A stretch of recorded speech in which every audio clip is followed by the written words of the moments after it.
Welcome to International Securities Exchange's podcast series. Facilitated by renowned educators, ISE podcasts are intended to teach beginning as well as seasoned investors the ins and outs of trading. To find an updated list of podcasts, please visit www.ise.com/podcasts. Please be sure to listen to our important message following this episode regarding the risks of investing in exchange-traded options. Market themes. We build market themes based on these things right here. Is money tight? Is it loose? Interest rates in general look like they're going up. Is economic growth going up? We think about these things from a not only from a country perspective, but we step back first and build these market themes from a global macro perspective. And then we break it down into currency scripts. Then we look at these types of things then individually per country. What's the monetary policy look like in the UK? Are they going to hike rates? Are they going to increase quantitative easing, which looks like they are based on yesterday's announcement by the Bank of England? How's economic growth in the UK? Or is it moving forward, or is it backing up? It looks like it's backing up a little. A big current trade deficit. The numbers came in a little worse this month than they did last month, still a little bit ahead. But these are scripts that we build for each of the major currencies. So when you go through this process, and it doesn't take as long as you think, obviously we do this, this is what we do, stick to your dollar scenarios, and then just, I get some ideas on the themes and the fundamentals of the major currencies, and just in your basic reading, think about these terms, and I think you'll be surprised how quickly, when you start breaking them down into these terms, you can start to see the world better and definitely see the currency world better. What's the key global macro event in the world today? This idea of global rebalancing. It's the biggie. It's the big dog out there in the world that's driving. It's the big fundamental thing that's driving everything now, and it's happening. And it's happening, even though the governments aren't happy. It's happening, even though before it happened, the governments were all for global rebalancing, but it is now upon us, and they're fighting it tooth and nail. And let me explain that. Global rebalancing just means on the West, and let's use the U.S. as the poster child for the West, too much consumption, big current account deficits. In the East, the poster child, of course, is China. Overproduction, huge current account surpluses, completely out of balance the world economy for a lot of different reasons we won't go into, but that's the major global macro event, and this is really the reason the credit crunch happened. China refunneling all the money back in the U.S. capital markets, all the rocket scientists taking all that money and creating derivatives that they had no idea how it would react in the real world. Globe got saturated with a lot of risky paper, and boom, we had the credit crunch. But it was because of this problem. We had a major imbalance, deficit surplus nations. The credit crunch is the process in which the market's trying to make this rebalance happen. That's why we think this event is a secular event, not a cyclical event. A lot of analysts that look at the stock market are still treating this very much as a cyclical event, like a normal business cycle. We happen to think this is much, much more. And we look at the fundamentals to prove that point. You look at the saving rates in the U.S., they're soaring relative to where they were. And we could get back to the old school saving rates, 8 to 10%. That's a major change in the global economy that we haven't seen before. We've seen just major changes on the export side of the fence. We're seeing consumer credit contract for the first time in like forever. If you look at a consumer credit chart long-term back to 1960, up. It's turned over for the last 5 months, and it's going down. That's a big change. There's a big sentiment change in debt, and we think it's secular, and that's what the market's trying to do, deleverage. So this explains why that all the stimulus the governments of the world are throwing in isn't very stimulating. The market's saying this global imbalance needs to be rebalanced. And private debt and private leverage is being reduced. And what are the governments doing that said they wanted rebalancing?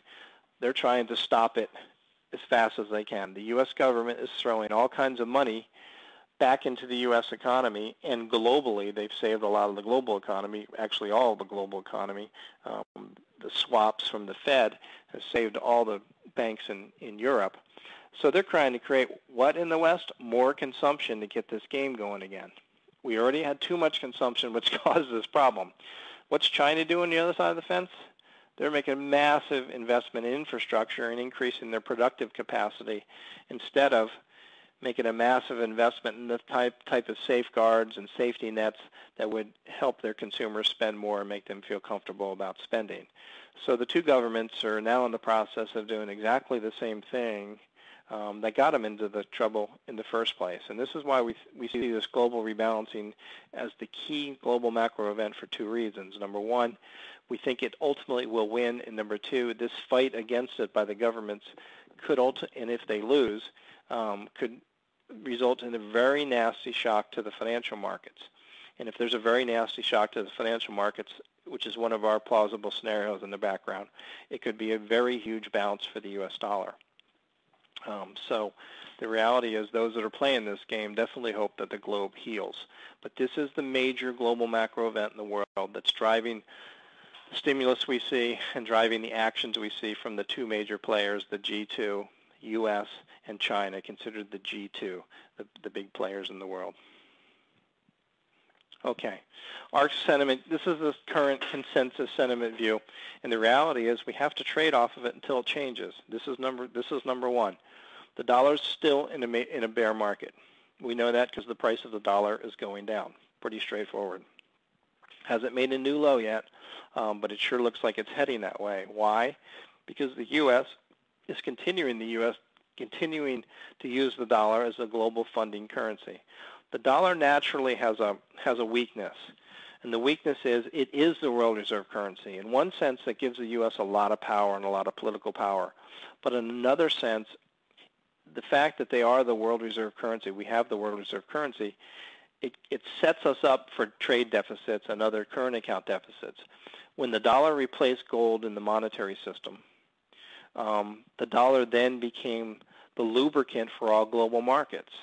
So if the dollar supply were to shrink incredibly or shrink to just an X% degree, it creates problems in other asset markets around the world. And if you pull a current account chart up, there's something called the current account balance in the U.S.